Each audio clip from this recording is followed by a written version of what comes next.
In the grim sterility of the future, true freedom is represented by the runners, mysterious couriers who work above and below the streets. And though the corporations might try and catch them, it only makes them faster, stronger, and harder to catch.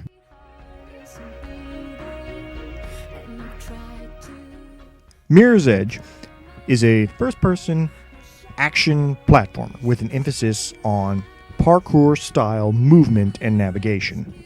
Our protagonist, Faith, is a dissident who lives in a dystopian future city where walking around on the street with incredibly distinctive tattoos is likely to get her arrested. So instead, she runs around on the top of buildings, which is perfectly safe when you think about it. Anyway, as a courier, in most levels your objective is to get from point A to point B, typically vaulting, leaping, or crawling over any and everything in your way.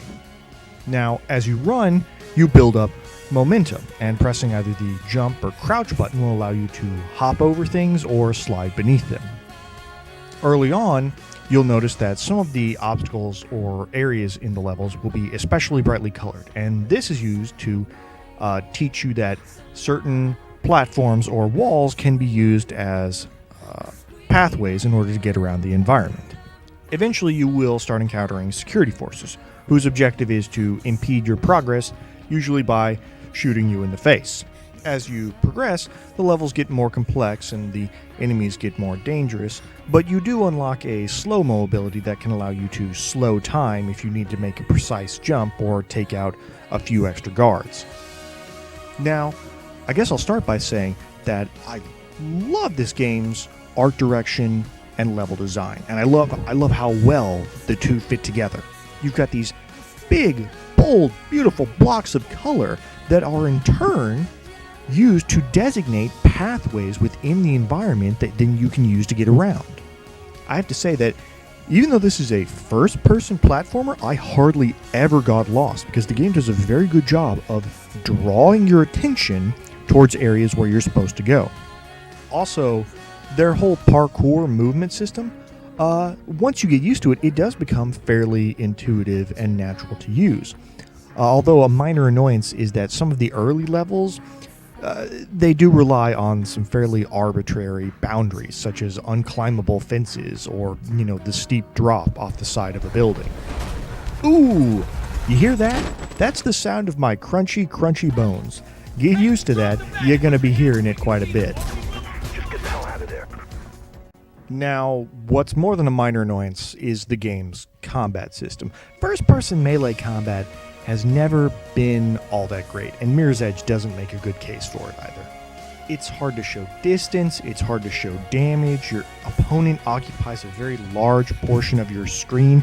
If you've got some momentum behind you, sure, a lot of the early enemies can either be avoided entirely or taken out in just one punch, but some of the later opponents, this isn't an option. If you can't take an enemy down in one hit, you wind up in this awkward situation where you're dancing at them and throwing wild punches and waiting for them to telegraph their counterattack, and it just sucks the momentum out of the action sequence. It doesn't get much better later on in the game when you start getting into range combat.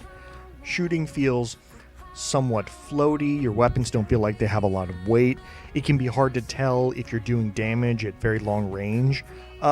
Worst of all, you don't have an ammo indicator, which can be kind of troublesome, because if you get into an intense firefight, you either have to find yourself picking and choosing each one of your shots, or running out of ammo early and hiding behind columns until somebody lets you disarm them.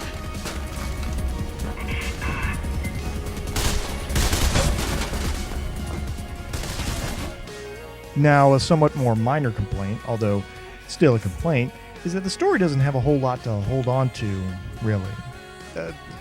Faith doesn't have a whole lot of characterization.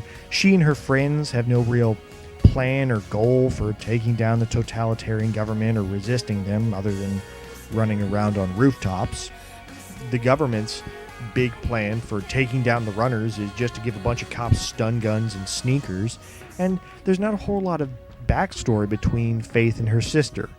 Oh yeah, by the way, Faith has a sister, and it's pretty much what you expect. She's kidnapped at the first opportunity. Mirror's Edge is a bit of a half-hearted hybrid. It's got a great look, it's got a great design, but it's got a bunch of action elements thrown in that don't really work, and in some places, in my opinion at least, even detract from the game's overall themes and features. When you're running, when you've got some solid momentum behind you, the levels, they just open up in front of you. But when you've got to fight, or when you've got to care about what's happening, it just grinds to a halt. Mirror's Edge is a game that, by design alone, I think deserves 3 out of 4 stars, but I can't recommend it as a game of that caliber. If the thought of a parkour-style platformer intrigues you, or at the very least doesn't deter you, then yes, certainly check it out. It's a lot of fun. But if you're looking for more substantial action or narrative, you can probably skip it. Okay then. Thanks for listening. Now, if you'll excuse me, I feel the need for speed running.